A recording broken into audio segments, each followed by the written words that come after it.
Hi and welcome. My name's Angie Moore.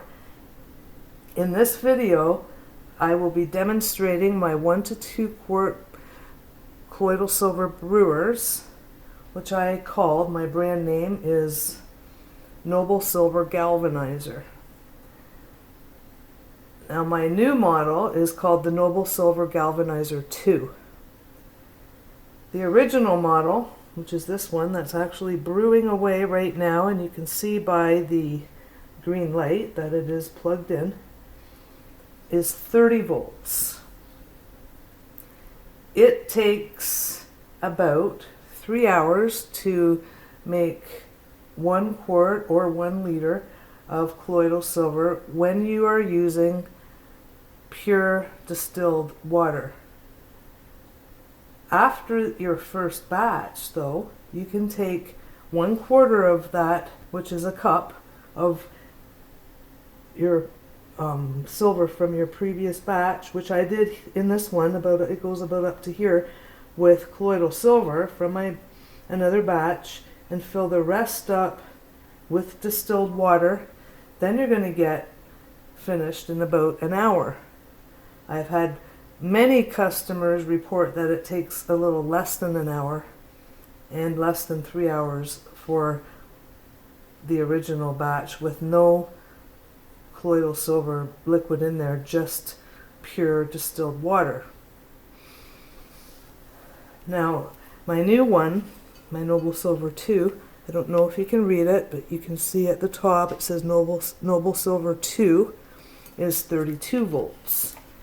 So you're going to get things done a little bit faster. This batch over here has already been finished. I just finished it a while ago, and it's a 1/2 gallon batch, and it took, well, actually after, I did use a starter, so you'd have to use 2 cups starter for that one. It took about an hour and a half is all it took with the starter, and I could taste it. Now I decided to keep going to see what would happen, and I did, and I stopped after about 2 hours using the Noble Silver Galvanizer 2. But really it didn't take that long. The reason I stopped is because sometimes I have a harder time detecting the taste, so what I'll do is watch the wires, because the red wire is the one that actually makes the colloidal silver. That's the one that dissolves. The black one on the black alligator clip, that's the attractor wire. So that wire is not going to burn down or wear down or dissolve, however you want to explain it. But it does, the black wire does collect silver oxide over time during the brew. So when I start to see, I can usually see it from the opposite side. So if I want to check this wire, if that was connected to the black wire, I would look through this side of the glass, and I can see when it's been going more than long enough, almost like little hairs forming on the bottom of the wire. That's when I know. Because if I go much longer than that, that fuzz is going to form on all the way up the wire. I've seen many clients or customers say, "Look at my wire." They'll take a picture of it and say, it's big and furry. What's on my wire? What should I do? And that's from going too long. Because once you get above 20 to 30 ppms, those kind of things start happening. And then not long after that, your liquid, your silver, is going to start turning yellowish or brownish. So that's not really what you want. Even though, if you go too far sometimes, like say your first time and you're not sure and you keep letting it brew until it starts to turn yellowish, you can still use that. Drink it, use it, however you want. It's not going to hurt anything. But we like to keep the ppms down to about 10 to 30 at the most, because that's the best colloidal silver. That's when you'll have more nano silver, more smaller particles that can get around into your body, into more places. The bigger particles, when that form more and more from the silver starting to stick together as it gets over 30 ppm, that means those particles aren't going to get as many places because they're too big. But there's still no danger or harm in it, and you'll never turn blue from drinking that. Now, that one's brewing. So when you get your brewer, if you order one, what you'll get is a box like this. You open it up, and you'll have a set of wires that's included. That's a 6-inch, 16 gauge wires. Then you'll get your power supply, or I guess that's what you call it, a little brewer, and attached to your alligator clips, and then take off this twist tie. It's this one is your power cord, and it's going to connect to here. Simple. So you just put that in. Now mine doesn't have an on-off switch, so as soon as it's plugged in, you're in business. So do not plug it in. Do not plug it in. Please do not plug it in until why is this in my way? So really, I think I will use that one because that's 32, the same as this one. But I just wanted to show you how it came in the box and how you put it together, although it's totally straightforward, and I've never had anybody not be able to figure that out for themselves. But anyway, you take the clips. I pull them apart until this part sits on the ground, because if it's hanging up like that, for me, I find it harder to keep the wires in place. Okay, so you take a wire like this, and you attach the clip to the end of it like that, so it's like an alligator biting onto the end of it, and put it in.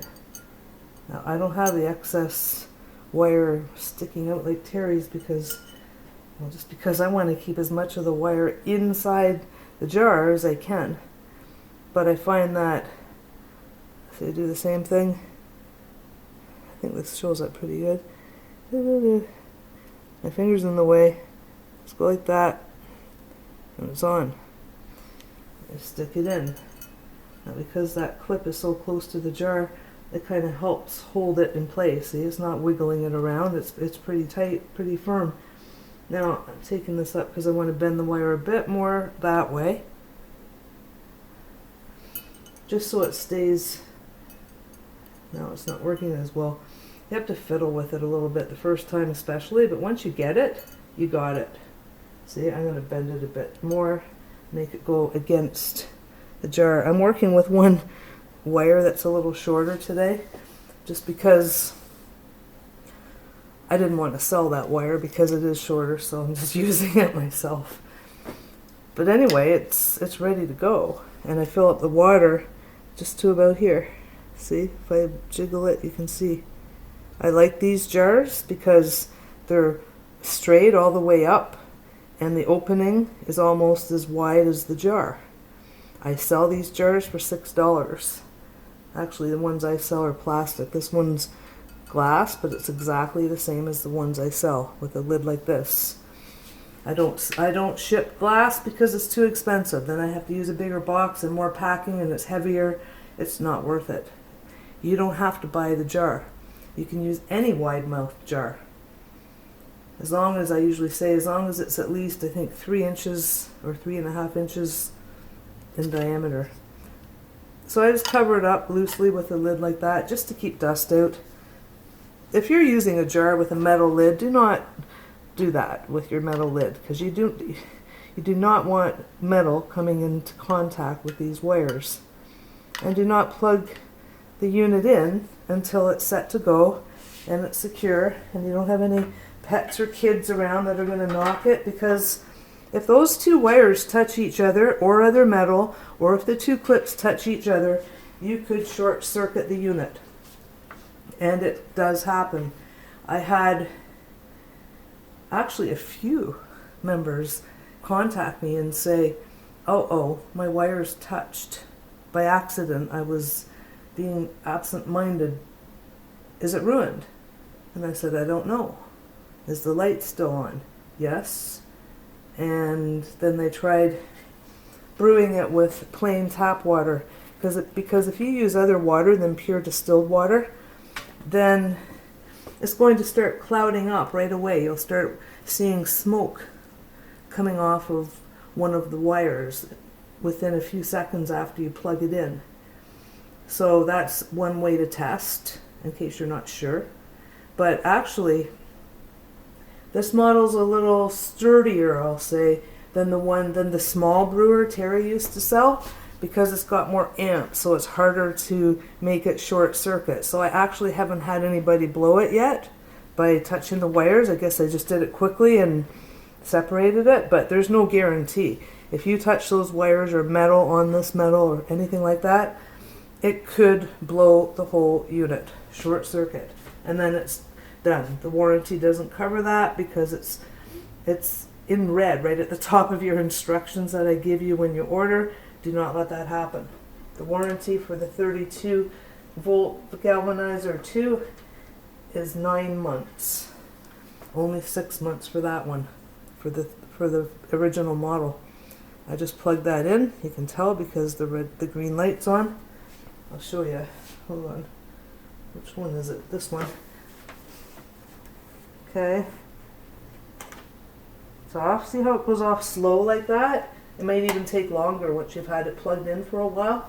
So when you unplug it, wait until the green light's out before you start disassembling it. So that's all together now. And that's all you do. Now you set your timer for 45 minutes for the galvanizer 2. I would set the timer for, because it's going to be a little bit faster than the other one. So in 45 minutes, it could be done. Taste it. You can use a plastic or a wooden spoon and just flip off the lid and just take some out and taste it. I do that, and I just pour it into my mouth so I can still keep using the same spoon. Actually, I even use the metal spoon sometimes, but I'm super, super careful to not touch the wires or clips with that spoon. Now, I'm going to talk more about if you don't use distilled water. There's other water that can work really well. Reverse osmosis can work really well if it's the type that leaves no minerals. I'm unclear about how it works. I'm pretty sure that the 5-stage ones, which are cheaper, are better, because the ones that have more stages add minerals back to the water. You don't want that. It's better just to have no minerals in there, because then you're going to get better colloidal silver. Zero filters work pretty good. I've heard people get perfectly clear silver from that. But you're going to have to change your filters pretty often to do that, because I don't think that after so many batches and jugs of water that it's going to come out clear. But you could filter that water first. If I had a zero filter, I would. I'd throw it through a cheap Brita filter first and then the zero filter, because it would make it last longer. You can use other water. You can use, like Terry said, he had a client in India that was making colloidal silver from the Ganges River. That's a nasty, dirty river. But that's what they were doing, and it worked for them. I mean, it didn't make clear colloidal silver. If I didn't have distilled water, I would, and I only had tap water, I wouldn't use that straight myself. People have, but I'm not. I would I'd put it through a filter. either a Berkey filter or a Brita filter or something. But then when you do that, as soon as you plug it in, you're going to start seeing a little smoky, it's going to look like smoke coming off of one of the wires. That would be the red one. So you have to keep your eye on it, because after 10 minutes it's going to be pretty cloudy. And once it's cloudy throughout, it's done. You put your hand on the other side and you may be able to see it, but it's going to be not clear. You don't want it white like milk, but cloudy throughout, so it's quite milky looking. Then you know it's done. And also taste it, because you should taste a slight metallic, bitter flavor when you taste it, and then you'll know it's done. And of course, when you're using other water like that, you never need to use a starter. Never fill it up first, and because the starter is to get it going.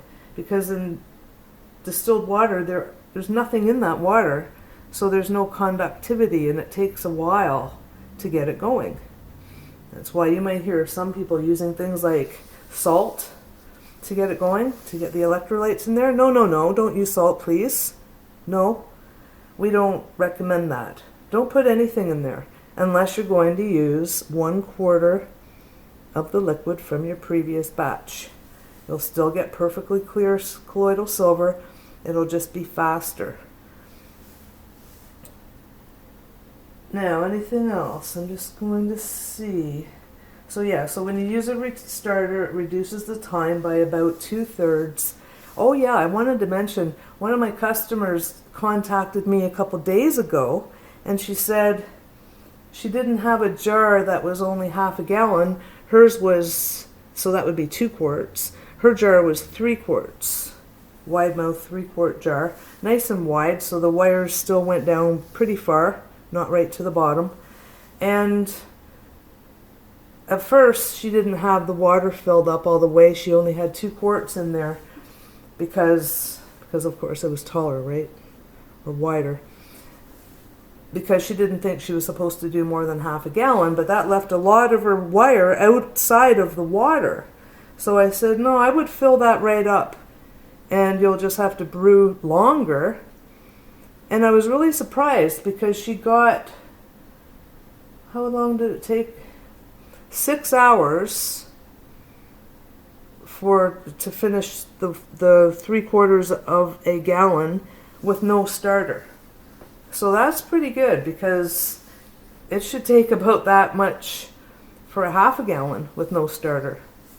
Because if it's going to take 3 hours for 1 quart, it would take roughly 6 hours, but usually it's more like 5.5 for a half a gallon with no starter. But so that means if she got 6 hours with no starter with 3 quarts, then she could probably do about 2 hours or so, or just a tiny bit more, if she uses 1/4 starter on her next batch. So that's pretty good. Just over 2 hours for 3/4 of a gallon. And she could taste it, so she was sure it was done. I was pretty impressed with that, because I haven't tried anything bigger than my half-gallon jar ever. Now, how long our instructions aren't specific as far as this is exactly how long it'll take. You have to watch it, because there's different things that can affect the time that it takes to finish a batch. It could be the quality of water, and some distilled water you buy is better than other distilled water. It's more pure. So you could have 6 different brands, and they're all different levels of purity. The more pure the water is, the longer it's going to take. Except that once you're using a starter liquid in it, then it shouldn't really affect it so much. The size and the shape of the container. Wider is better, because you're going to get better colloidal silver.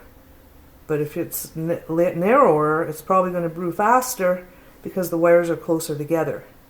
And that reminds me, some of the brewers you see, a lot of them, they've got some kind of thing, not a lid, but a thing, that's got the wires sticking right out of it. But they're close together. They're, just like this or something. So then you just put it on and the wires are in. But the wires are only, really close together like that. Usually it's because they're low voltage and they can't make good colloidal silver with the wires, or they can't even make colloidal silver. It'd take forever to make them with the wires far apart like that. The problem with that, though, is that another problem besides it doesn't make as good colloidal silver, making bigger particles, is that colloidal silver can only be made between the wires. So I've got here and the other side of the jar, so the whole jar is being done at once. There is going to be some little bit of circulation with the water, and you can tell if you use anything other than pure distilled water, because that cloudy stuff starts swirling and moving around. So you see there is some movement in the water caused from the electricity. But that's not enough when you've got wires like this. So we have ours designed like this, Terry does too, because then you can put the wires as far as you can and have all of the water or most of the water in between the two wires. So that's important.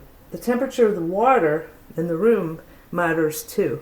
One time my water was rather warmish because I had just finished distilling that water, and distilled water is very warm when it first comes out.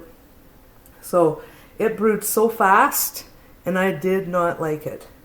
I didn't like the way it was collecting on the wires and just the way it had more floaties and things like that. I didn't like it.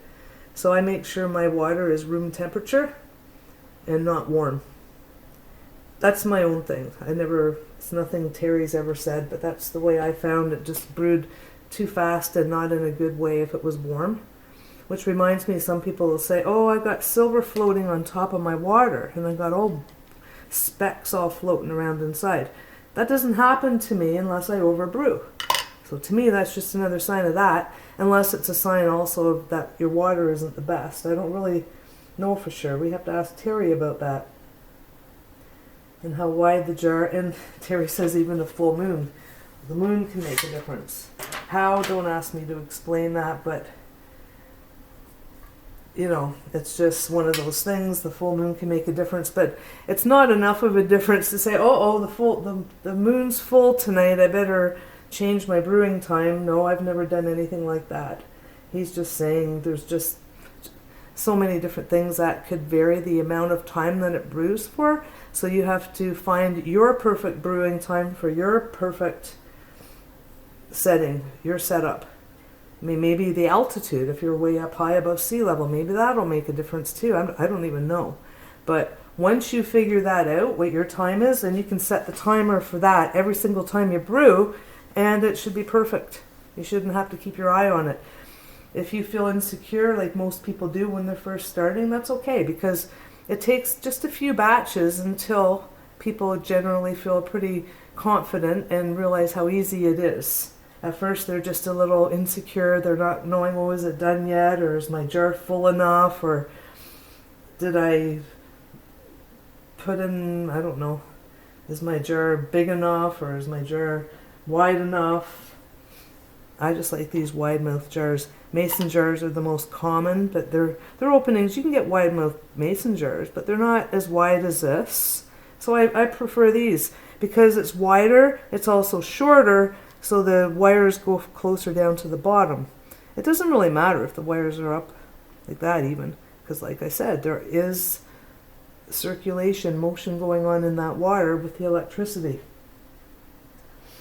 If you're brewing it and it turns yellow, I've already mentioned, that means you've gone longer than you should. So the next batch, do at least 15 minutes less and keep doing that. If it turns yellow the next day, that also means it's just a delayed reaction to brewing longer than you should. There's no harm to doing that. It's not going to hurt you, but you are wearing your wires down faster when you do that. And you will also wear your wires down faster if you're not using pure steam distilled water.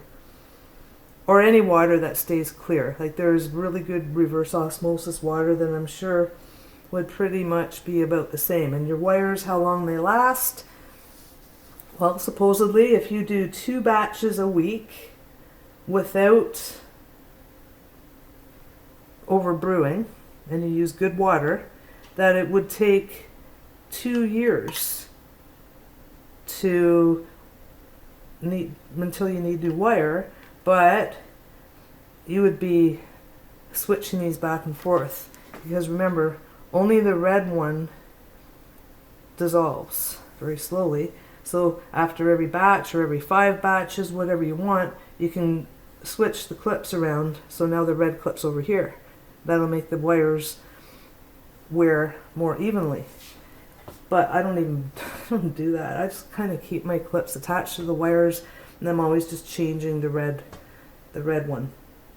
When it gets really skinny, then I put a new wire in and I wrap the skinny one around like barber pole style. And I have one of those. I'm going to show you. I think I can get it. Yeah. It's right over here. Just using the bigger brewer because I sell colloidal silver too, so I use Terry's bigger one. But let's see. See, you can tell. It's really darkened, but it's a wire with other wire wrapped around it. So that's what I use. That's how you make the most out of your wire instead of throwing it away when you could get more out of it yet. And that's about it. I can't really think of anything else. This is going to keep brewing. I was hoping, and I didn't get it done, but I'm going to do a live video so people can ask questions. I just wanted to have a maybe shorter and more to the point video first without all the questions, in case some people don't really want to sit through all that. This is going to be referred to for any new customers buying a brewer. But I will mention, this Saturday my brewer is going on sale, so keep your eye on the website for details. It's going to be on sale just for 2 days for this time, Saturday and Sunday. And I will post about that daily, twice until Saturday, so everybody knows about it. Okay, so if you have any questions, write them in the comments and I'll get back to answer them, or Terry will. And I will see you again soon in a live, more interactive video where everybody can ask questions. Thanks for watching, and happy brewing.